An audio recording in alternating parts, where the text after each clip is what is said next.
So welcome back to our inventories. So on this video lecture, we are going to focus on goods in transit, FOB destinations, and FOB shipping point. So ano ba itong goods in transit? Ito yung mga goods na nasa daan. Okay? So, para mas malinaw ang illustration natin dito sa ating FOB destination at shipping point, ganito po ang i-illustrate natin.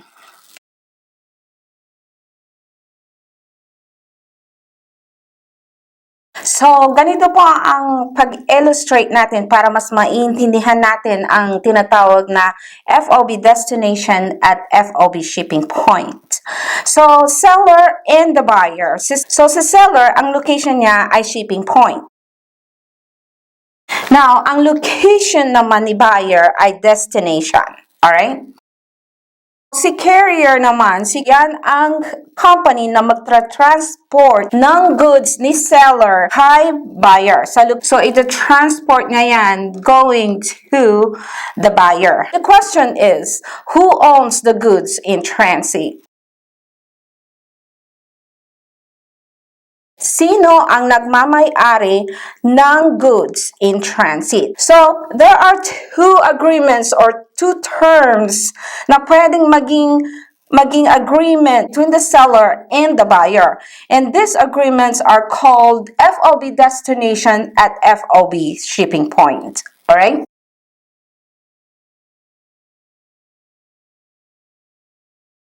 So, kapag ang agreement ay FOB destination, ay nakarating na si carrier sa destinations, that is the only time the title of the inventory transfers to the buyer. Alright? So, ang ibig sabihin, habang nasa daan si carrier, these goods are owned by the seller. So, sa FOB destination, pag-aari ni seller. So, sa FOB destination, the seller owns the goods. Now, on FOB shipping point, ang ibig sabihin na ibigay na ni seller kay carrier on the shipping point, the title of the inventory transfers to the buyer. Kasi yan nga ang agreement nila, FOB shipping point. So, the buyer owns the goods in transit. So, habang tina-transport ni carrier itong goods na ito kay buyer, pag-aari na ni buyer ito. Alright? So, sa FOB shipping point, the buyer owns the goods. Siyempre, si carrier naman, okay? Hindi naman siya magta-transport ng mga goods nang walang charge kay seller or kay buyer. Alright? Siyempre, mag-charge siya ng tinatawag na freight charges or delivery charges. Yan ang buhay ng mga freight companies. Yan ang kanilang kinikita. Alright? The big question is, who is legally responsible for the freight charges? Sino ba ang dapat na magbabayad ng freight charges kay carrier? Ito yung rule, okay? Kung kanino nagmamay-ari ang goods in transit, siya ang dapat na responsible sa freight charges. Alright? So, ang ibig sabihin, sa FOB destination, the seller owns the goods. So, therefore, the seller is responsible for the freight charges. Alright? If it's FOB shipping point, the buyer owns the goods. Therefore, the buyer is responsible in paying the freight charges of the carrier. Alright? So, dalawang klase ang pwedeng maging agreement din between the seller and the buyer with regards to the freight payment. Itong freight na ito ay pwedeng freight collect or freight prepaid. Freight collect is where the buyer pays the freight. On the other hand, itong freight prepaid na ito, si seller ang nagbayad ng freight. Alright? So, sa freight collect, si carrier, pagdating niya sa destination kay buyer, kukolektahin niya kay buyer yung freight. Kasi, ang agreement nila is freight collect. Okay? The buyer pays the freight. Ito namang freight prepaid, the seller pays the freight.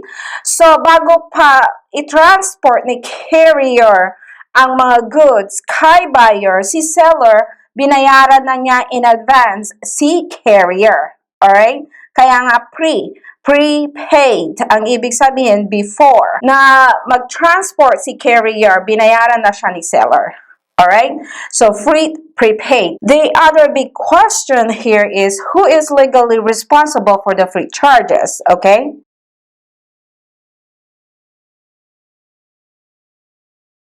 Alright, that's the other big questions with regards to this inventory in transit or goods in transit.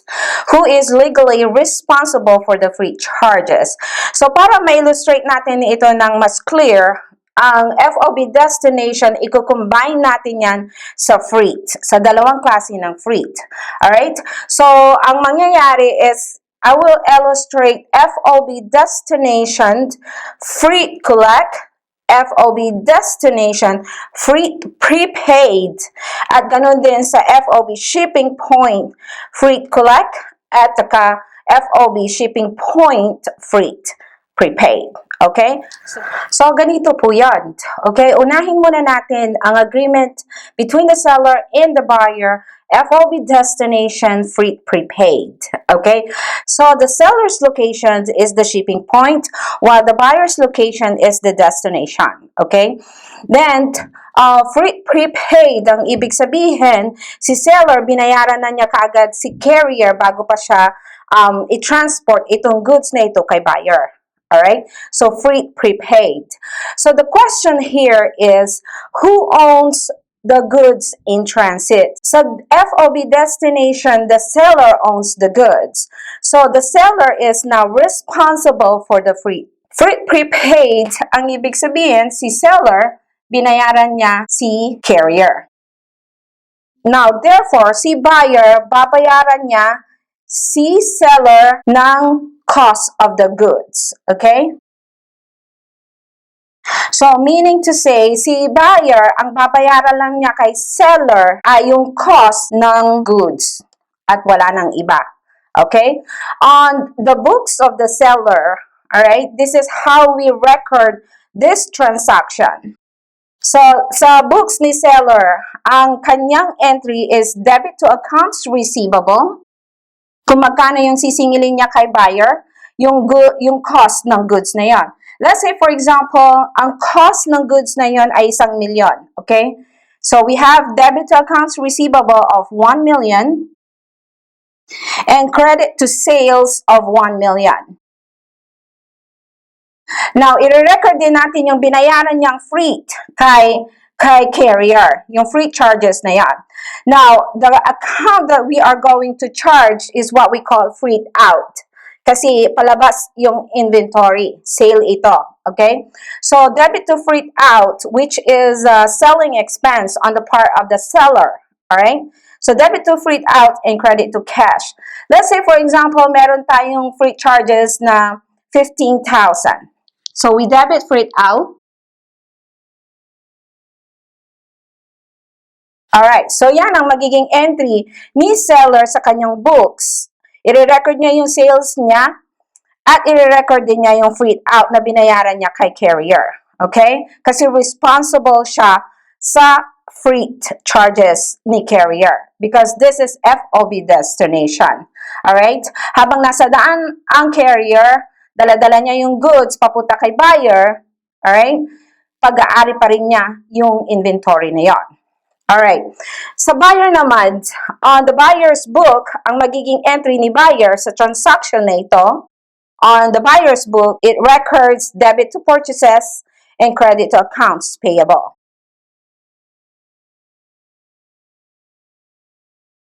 Ganito po yung kanilang entry kapag ang agreement between the seller at buyer ay FOB destination, freight prepaid. Okay? So, paano kung FOB destination pero freight collect? Okay? So, sa freight collect, si buyer ang magbabayad. So, pagdating ni carrier kay buyer, sisingilin niya o kukolektahin niya kay buyer ang freight. But is the buyer responsible for the freight charges? No. Okay, so paano natin i-record yan? So ganito po yan. Alright, this time it's FOB Destinations Freight Collect. So anong ibig sabihin? Si carrier pagdating niya sa destination, sa location ni buyer, kukuliktahin niya kay buyer yung freight charges. The buyer now pays the freight. So, is the buyer responsible for the freight charges? No, but the buyer paid the freight to the carrier. So, therefore, the buyer is responsible in paying the cost of the goods minus the freight charges. Bakit minus the freight charges? Kasi hindi nga siya responsible for the freight charges, pero binayaran niya ang carrier. Kasi ang usapan nila, freight collect. FOB destinations, ang ibig sabihin, pag-aari pa rin ni seller. So, seller should be responsible for the freight charges, though buyer pays the freight. Therefore, the buyer is now responsible for paying the cost of the goods minus the freight charges. Alright? On the buyer's book, ganito ang magiging record niya. Okay, we will record the purchases. We debit purchases of 1 million. So, we debit purchases of 1 million pa rin. Kasi yan ang cost ng goods. Alright? Then, we will credit the cash na binayaran natin sa freight charges. So, remember, our freight charges is 15,000. We credit cash of 15,000. Therefore, ang payable natin kay seller ay 985,000. So, we credit accounts payable of 985,000. On the other hand, on the books of the seller, ganito yung magiging record niya. So, mag-credit pa rin siya ng sales. Ang sales pa rin niya ay 1 million. Pero meron siyang freight out na 15,000. So, we debit our accounts receivable. So, magkano na lang ngayon ang receivable natin kay buyer? Ang receivable natin kay buyer ay yung 985,000. Okay? And we debit freight out of 15,000 and we credit sales of 1 million. So, ganito po ang accounting ng agreement na FOB Destinations Freight Collect. FOB Destination, pag-aari ni seller. Seller is responsible for the freight, but buyer pays the freight because it's freight collect. Okay? Dahil binayaran ni buyer yon, ibabawas niya yon sa kanyang utang ng cost ng goods na yon. So, we debit our purchases, 1 million pa rin yon, and we credit the cash, yung binayaran niyang freight, and then we credit the accounts payable of 985,000. Kasi yan na lang ang kanyang utang kay seller. Sa books naman ni seller, ang kanyang receivable kay buyer ay yung 985,000. Tapos magre-recognize siya ng freight out as a selling expense of 15,000 and we credit the sales of 1 million. Now, let's get into the FOB shipping point kung saan pag-aari ni buyer ang goods in transit. Okay, so kapag pag-aari ni buyer ang goods in transit sa shipping point, then buyer is responsible for the charges. So, ganito po yan. Alright, this time naman, ang pag-usapan natin is FOB shipping point, freight collect. So, kapag sinabing FOB shipping point, upon shipment of the seller, kapag nakuha na ni carrier itong goods na ito from the seller, nagta-transfer na kaagad ng title ng goods to the buyer. So, ang ibig sabihin, the goods in transit ay pag-aari na ni buyer. That means the buyer is responsible for the freight charges. So, legally, siya ang dapat magbabayad ng freight charges ni carrier. Alright? So, this is freight collect. Anong ibig sabihin? Na pagdating ni carrier kay buyer, kukolektahin niya ngayon kay buyer ang freight charges. So, ang ibig sabihin, si buyer nagbayad ng freight. Responsible ba siya sa pagbabayad ng freight? Yes, because this is FOB shipping point. Pag-aari niya ang goods in transit, therefore, the buyer is responsible for the freight. So, si buyer, ang babayaran niya ngayon kay seller, ang payable or liability niya ngayon kay seller is the cost of the goods. So, the buyer will pay.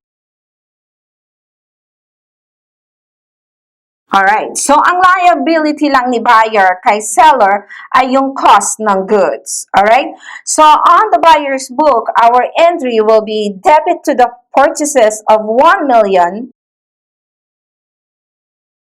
and credit to the accounts payable as your liability as a buyer, okay, to the seller. So accounts payable of 1 million. Okay? Now, i-record din natin yung binayaran niyang freight.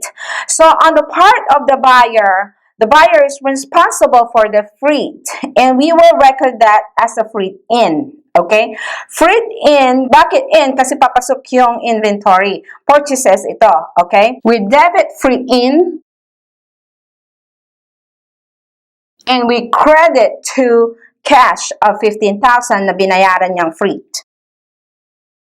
Freight in is capitalized to the cost of the goods. Alright? Hindi ito in-expense. Capitalize ito sa cost ng goods na pinurchase mo. On the books of the seller, our entry will be debit to the accounts receivable and credit to sales. Wala siyang freight out kasi si buyer ang responsible sa freight, siya din ang nagbayad ng freight. Alright?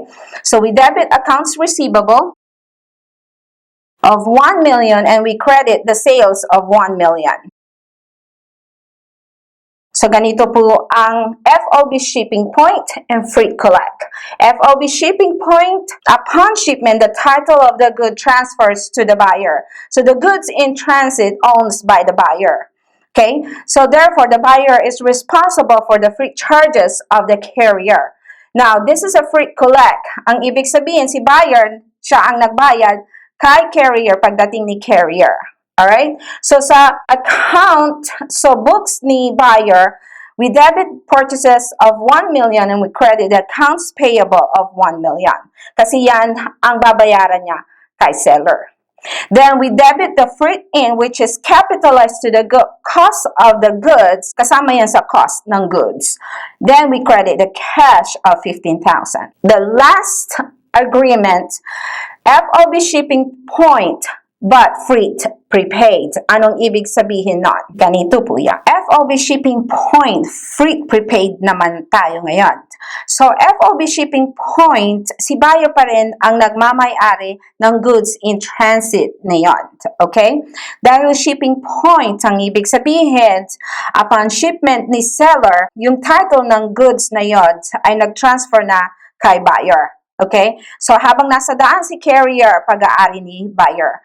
Therefore, kung pag-aari ni buyer ito, the buyer is responsible for the freight charges of the carrier. Freight prepaid. Anong ibig sabihin?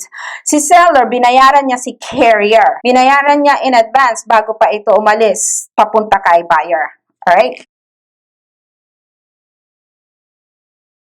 Is the seller responsible for the freight charges of the carrier? No, because buyer owns the goods in transit. Therefore, the buyer is responsible for the freight charges of the carrier. Since binayaran ni seller, ang responsibility ngayon or liability ngayon ni buyer is the cost of the goods plus the freight.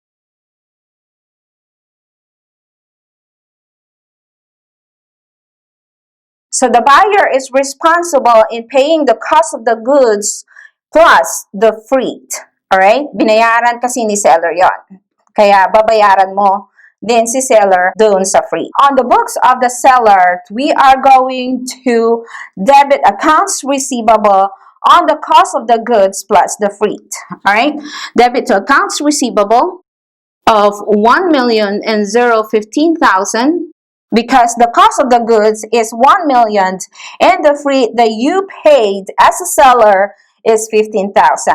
So, and we credit sales of 1 million and another credit of cash, yung binayaran mong 15,000.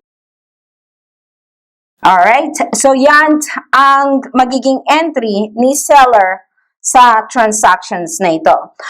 On the books of the buyer, on the other hand, ang magiging record niya ngayon dahil responsible siya sa freight, ang babayaran niya ngayon, ang liability niya o payable niya kay seller will be the cost of the goods, which is 1 million plus the freight of 15,000.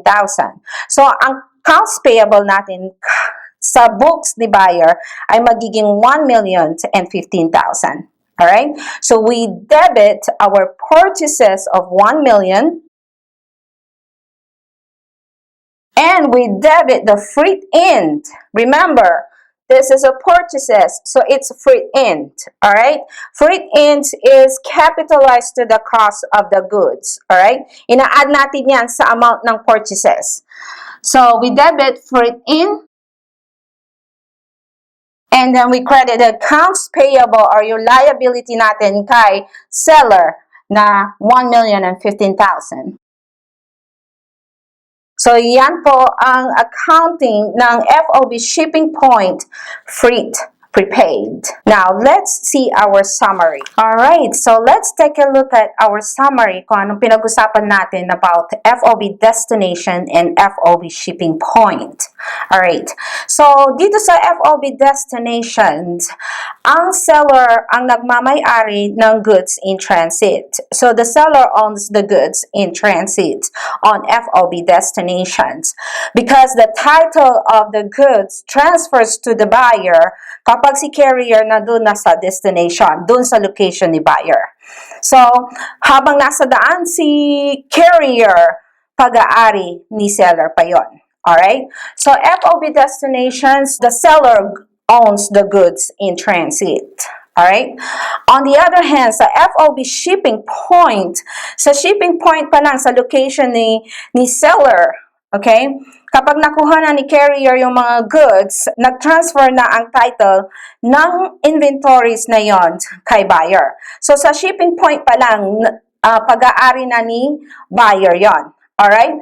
So, the goods in transit on FOB Shipping Point, the buyer owns the goods. So, FOB Shipping Point, pag-aari ni buyer. So, kapag pag-aari ni seller itong FOB destination na ito, the seller is legally responsible for the freight charges. Okay? So, dapat si seller ang responsible, legally responsible for the freight charges. Dahil siya ang nagmamay-ari ng goods in transit na yon sa FOB destination. Freight charges, si seller ang magbabayad. Therefore, sa seller's book, itong binayaran niyang freight kay carrier, i-record niya as a freight out. And this account freight out is classified as a selling expense. Sa buyer naman, FOB Shipping Point, dahil FOB Shipping Point, pag-aari na ni buyer, ang goods in transit, therefore, the buyer is legally responsible for the freight charges. Alright? Yung freight, si buyer dapat ang magbabayad kapag ito ay FOB Shipping Point. At itong binayaran ni buyer na freight, ay i-record niya as freight in. Okay? Itong freight in na ito, hindi ito expense, kundi capitalize ito sa cost ng goods. So, ito po ang ating summary about goods in transit, FOB destination, and FOB shipping point.